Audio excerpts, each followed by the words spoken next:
నల్గొండ పట్టణంలో ఈ నెల 28న గుండగోని మైసయ్య కన్వెన్షన్ హాల్లో జరిగే మహిళా శక్తి సమ్మేళనం కార్యక్రమాన్ని మహిళలు పెద్ద ఎత్తున పాల్గొని విజయవంతం చేయాలని తెలంగాణ ప్రాంత ప్రభారి వరలక్ష్మి అన్నారు. ఈ కార్యక్రమానికి సంబంధించిన పోస్టర్ ఆవిష్కరణ కార్యక్రమాన్ని మంగళవారం కార్యాలయంలో ఆవిష్కరించారు.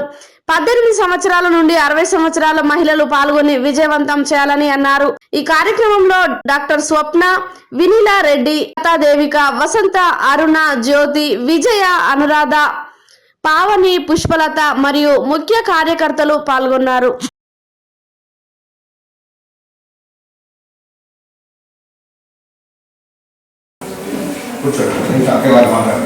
నేను doctor Swapna, Keshava memorial engineering college associate professor, Swadeshi Jagaran మంచ్, స్వావలంబి అభియాన్, ప్రాంత మహిళా ప్రముఖ్. మన ప్రపంచ చరిత్రలో అదేవిధంగా ప్రాచీన నాగరికతలో చూసుకుంటే కనుక మన భారత మహిళకు అత్యంత అద్భుతమైన స్థానం ఉంది.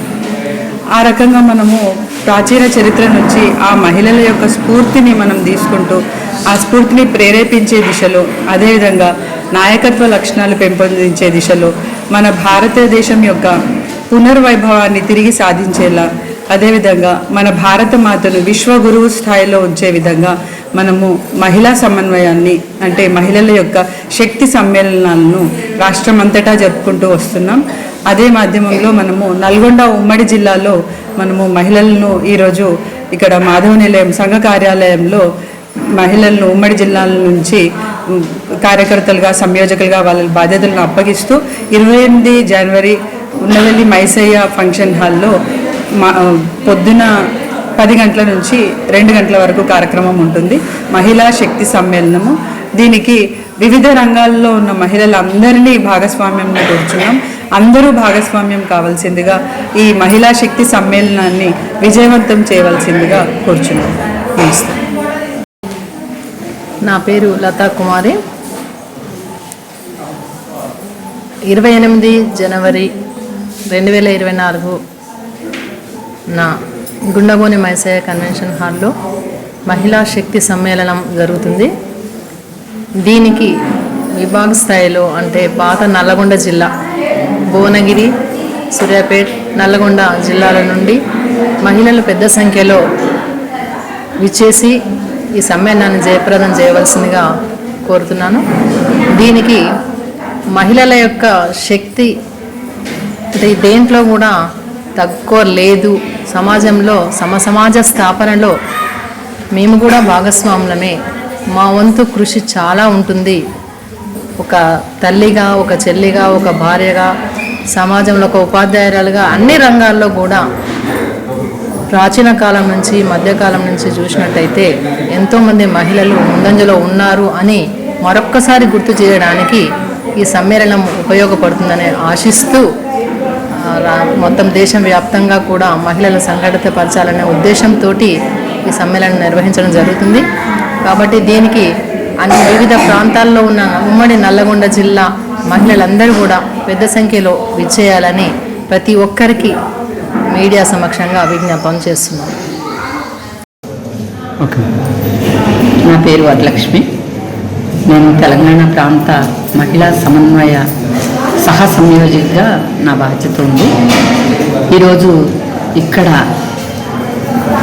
సరస్వతి సంఘ కార్యాలయంలో ఈ చుట్టుపక్కల ఉన్నటువంటి ఉమ్మడి నల్గొండ జిల్లాల నుంచి వచ్చినటువంటి మహిళా మండలికి మహిళా సమన్వయం నుంచి విభాగ సమ్మేళనాలు అంటే అన్ని రంగాల్లో, ఆర్థికంగా కానీ, క్రీడా రంగంలో కానీ, అలాగే విద్యారంగంలో కానీ, ఆరోగ్య రంగంలో కానీ అనేక రంగాల్లో పని చేస్తున్నటువంటి మహిళలు ఎవరైతే ఉన్నారో వారందరికీ కూడా ఒక సూచన అంటే భారతీయ దృష్టికోణంలో మహిళ పాత్ర ఏంటి అనే దాని మీద మేము కార్యక్రమం చేయబోతున్నాం. అది జనవరి 28వ తారీఖున ఉంటుంది. దానిలో సందర్భంగా ఈరోజు ఈ నల్గొండ చుట్టుపక్కల ఉన్నటువంటి గ్రామాలు కానివ్వండి, జిల్లాలు కానివ్వండి వచ్చినటువంటి మహిళలు ఒక వినతి పత్రాన్ని విడుదల చేశాము. ఆ కార్యక్రమంలో భాగంగా ఈరోజు రావడం జరిగింది. ఇది ప్రతి మహిళ కూడా తనంతట తాను ఒక గృహిణిగానే కాకుండా అన్ని రంగాల్లో మహిళలు ఉన్నారు కదా అనే ఉద్దేశంతో ఈ విషయాన్ని అందరికీ తెలియజేయాలని ఇది కార్యక్రమం చేయబోతున్నాను. ఈ కార్యక్రమానికి ఇక్కడ ఉన్నటువంటి మహిళలందరూ కూడా 28వ తారీఖు జనవరి రోజున పెద్ద ఎత్తున ఫంక్షన్ హాల్లో మహిళా విభాగ సమ్మేళనం జరిపించబోతున్నారు. ఇది కృతయుగం నుంచి వస్తున్నటువంటి ఆధునిక కాలంలో ఉన్నటువంటి మహిళలు గురించి కూడా తెలుసుకునే అవకాశం ఇప్పుడున్న స్త్రీలలో చాలా వరకు తక్కువగా ఉంది. కాబట్టి కృతయుగం, త్రేతాయుగం, ద్వాపరయుగం, కలియుగం దాకా మనం వచ్చున్నాము. ఈ యుగాల్లో ఉన్నటువంటి